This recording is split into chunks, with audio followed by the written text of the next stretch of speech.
interest and general nature thereof?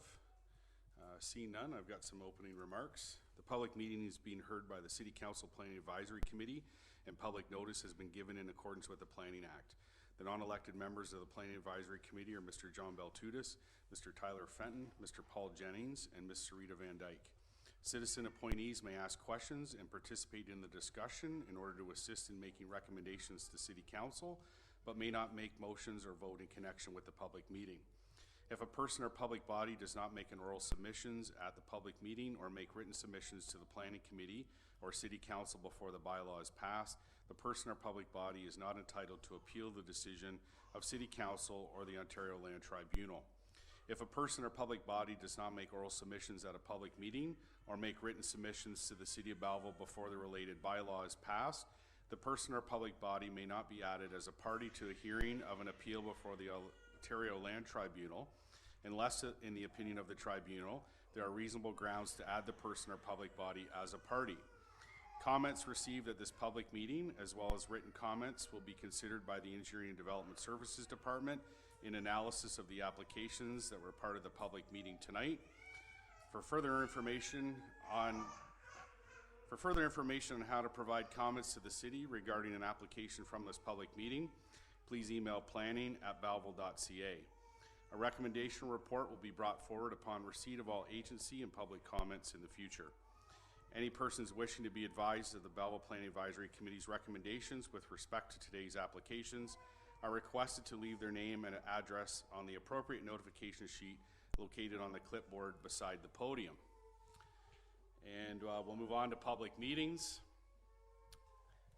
Notice of complete application and introductory public meeting for proposed amendment to zoning bylaw 3014, 1817 Highway 37, City of Belleville. Owners John Madison, agent is RFA Planning Consultants Incorporated, and the file number is B-77-1190.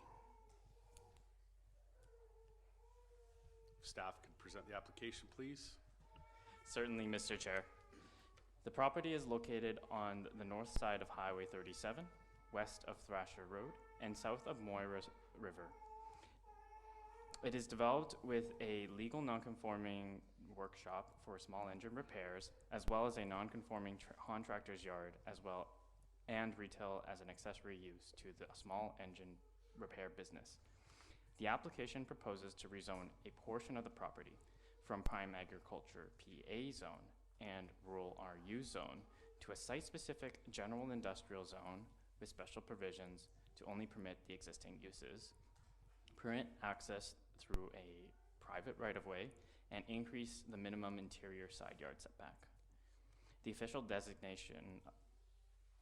plan designations of the property are rural land use and environmental protection. Staff have received correspondence representing 8 property owners within the local neighborhood with concerns regarding the application. Back to you, Mr. Chair. Thank you. Is there anyone wishing to speak in favor of the application? Yeah, if you could please come forward, activate the microphone, and provide your name. And Good evening, committee members. My name is Catherine Tran. I'm planner at RFA Planning Consultants, the agent on file. And I have a presentation here to introduce the application at 1817 Highway 37. To go over some site context, the site has a lot area of 18 hectares and is accessed by a right-of-way to the east of the site.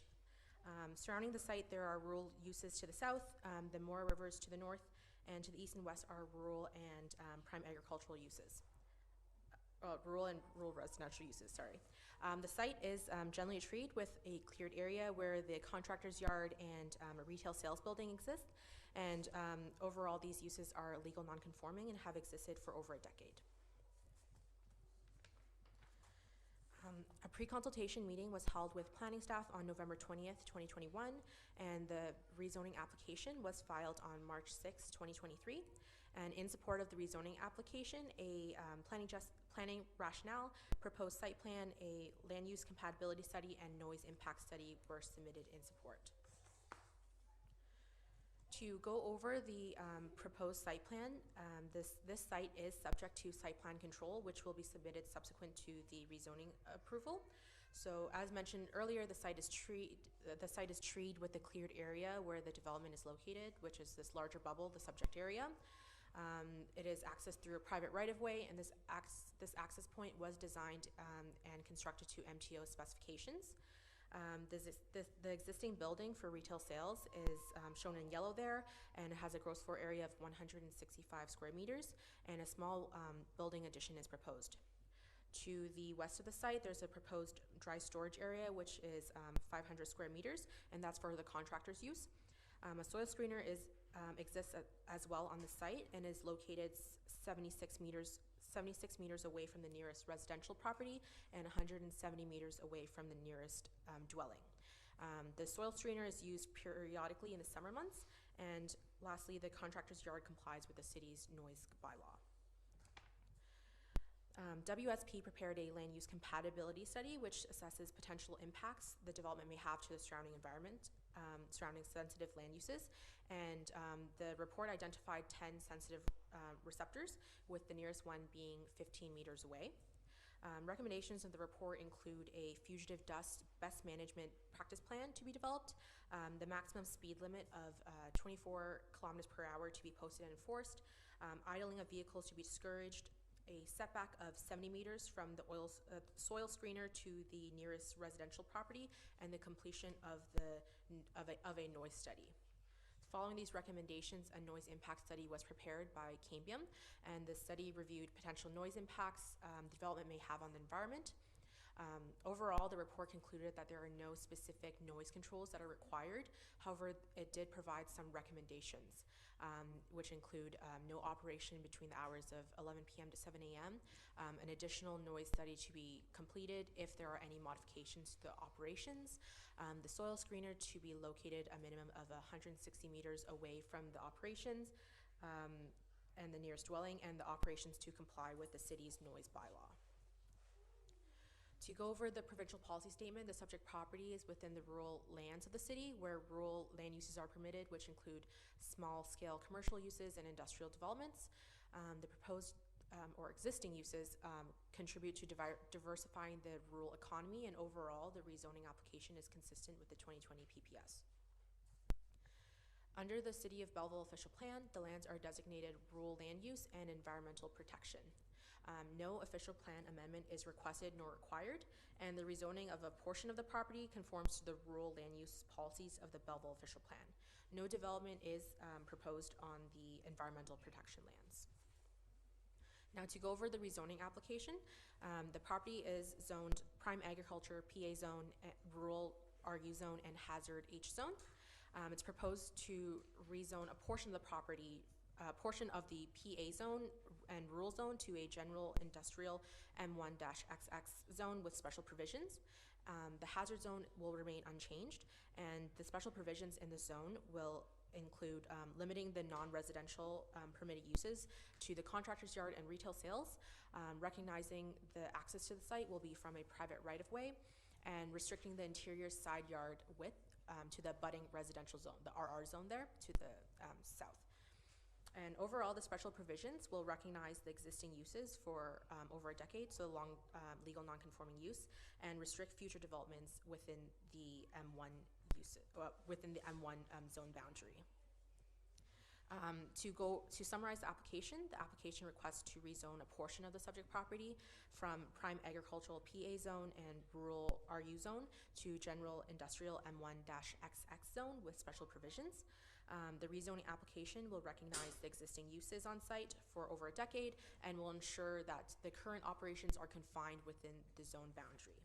I do want to comment on the public comments that were received from neighboring properties regarding dust, noise, and burning concerns. So the noise and dust concerns are addressed in the land use compatibility study and the noise study, which provide recommendations in those matters. In discussion with the owner, he confirmed that there is no burning on the property. Formerly, they did burn brush. However, before doing so, they did obtain a burn permit and reached out to the fire department to ensure that it is safe to burn.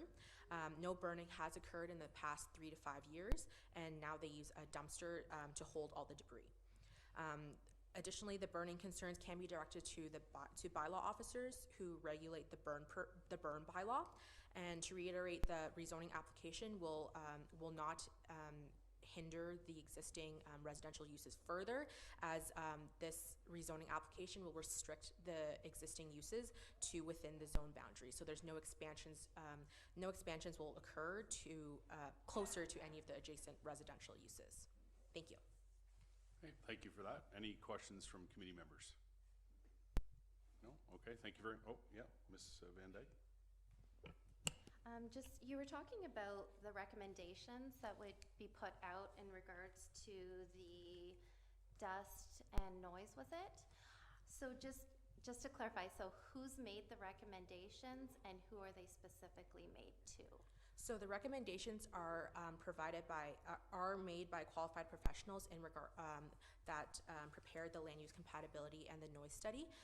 These recommendations can be implemented through the site plan control process, which is the next process following this rezoning application. Okay.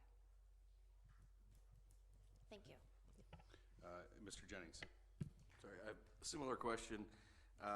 So when it goes to the site, maybe this is to Thomas. When it goes to site plan approval, does somebody go through and make sure it stays 160 meters away from the existing houses once they start building the storage area? Through you, Mr. Chair.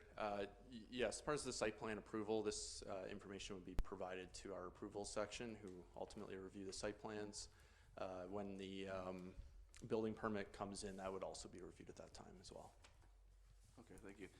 Also, I noticed in your presentation, you mentioned that it's the screener is in the outside of the 160 meter zone, but from the recommendations in the actual noise study, it also says the loaders, like the machinery, have to operate also 160 meters away from the building, but it doesn't show that. So is your site plan going to make sure that even where the loaders work and the loading area of the materials is outside of the 160 meter zone? Yeah, so whatever the site plan will follow the recommendations of the reports moving through the planning process. So the next step will be the site plan control. So any potential revisions will be made at that point. Great, thank you. Yep, Ms. Van Dyke. Sorry, just one more follow-up clarification. So when you say implementation, just so that I can clarify in my own head, is that the same thing as enforce? Like, those who are implementing the plan, are those the ones that are also responsible for enforcing it? I'm just thinking from the citizen's perspective.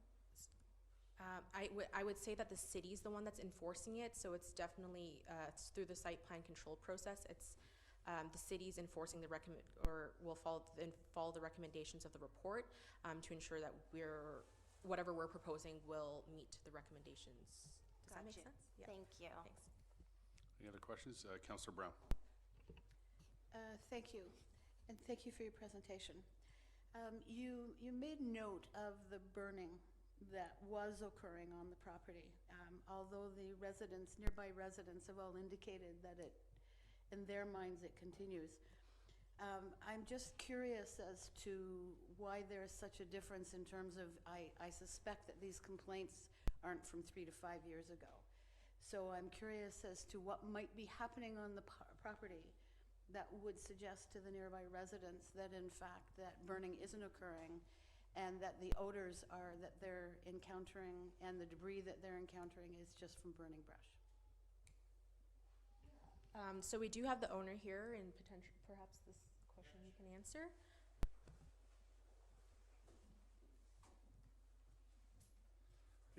We had a truck fire last year that was 2 dump trucks that lit on fire, and that was the debris and the smell from plastic.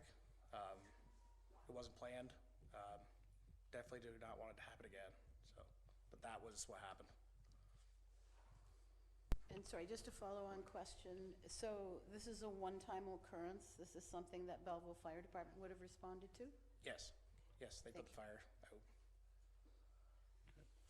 All right, thank you. And any other questions of committee members? No? Thank you. Anyone else wishing to speak in favor of the application? And a third time, anyone wishing to speak in favor of the application? Anyone wishing to speak in opposition of the application? Anyone wishing to speak in opposition of the application? And finally, a third time, anyone wishing to speak in opposition of the application? Okay, seeing none, I have a resolution that the John Madison application B-77-1190 be referred to the regular Planning Advisory Committee meeting for consideration. Moved by Councillor Enright Miller, seconded by Councillor Alsop. All in favor? That's carried. Can I get a motion to adjourn the public meeting portion? Councillor Enright Miller and Councillor Alsop, all in favor? That's carried. All right, moving on to the Planning Advisory Committee. Any disclosure of pecuniary interest and general nature thereof. Reading and confirmation of the minutes, resolution of the minutes of the City Council Planning Committee meeting and Planning Advisory Committee meeting held on April 3rd, 2023 be approved. Mr. Baltutis, Councillor Millette, all in favor. That's carried. No deputations. Correspondence. Committee did receive some correspondence. Can I get a motion to receive the correspondence? Councillor Alsop and Mr. Fenton, all in favor. That's carried. And referrals from the public meeting. 6.1 notice of complete application and introductory public meeting for proposed amendment to zoning bylaw number 3014, 1817 Highway 37, City of Belleville. Owners John Madison. Agent is RFA Planning Consultants Incorporated, and the file number is B-77-1190. Resolution reads that report number PP-2023-24 dated May 1st, 2023 regarding the notice of complete application and introductory public meeting for proposed amendment to zoning bylaw number 3014 as amended, 1817 Highway 37, City of Belleville, County of Hastings be received as information, and that staff report back at such time as input from the public, commenting agencies, and municipal departments has been received, assessed, and addressed to the satisfaction of the Engineering and Development Services Department. Moved by Councillor Millette, seconded by Mr. Baltutis. Any comments, questions? Councillor Brown. Thank you. As this is, as indicated, has been legal non-conforming for over a decade, I'm curious to know why rezone it now? Sure, staff. Through you, Mr. Chair, to Councillor Brown, the motor vehicle repair portion of the business is the legal non-conforming portion of it. There's other businesses that are ongoing on the property that are non-compliant with the zoning bylaw, so that's why they're coming forward to rezone it, to permit all the uses on the property. Any other questions or comments? Okay, all in favor of the motion? It's carried. And moving on to reports, 7.1 staff recommendation report for proposed amendment to zoning bylaw 3014, southwest corner of Millennium Parkway and Highway 62, City of Belleville. Owner is 1499926 Ontario Incorporated and Fry Leasing Incorporated. Agent is Jewel Engineering Incorporated, and the file number is B-77-1189. Resolution is that the Planning Advisory Committee recommends the following to City Council. That application B-77-1182 to amend the City of Belleville zoning bylaw number 3014 as amended for southwest corner of Millennium Parkway and Highway 62, City of Belleville, be approved as follows. That zoning bylaw number 3014 as amended be amended by rezoning the subject land from highway commercial C1-9-H zone and general industrial M1 zone to highway commercial C1 zone, and that a holding H symbol be applied to the highway commercial C1 zone to require a traffic impact study to the satisfaction of the City of Belleville and the Ministry of Transportation prior to the development of the subject land. Moved by Councillor Alsop, seconded by Councillor Brown. Any questions or comments? Seeing none, all in favor? That's carried. Thank you. Moving on to information matters. Resolution is the official plan zoning bylaw amendment monitoring report to May 1st, 2023 be received.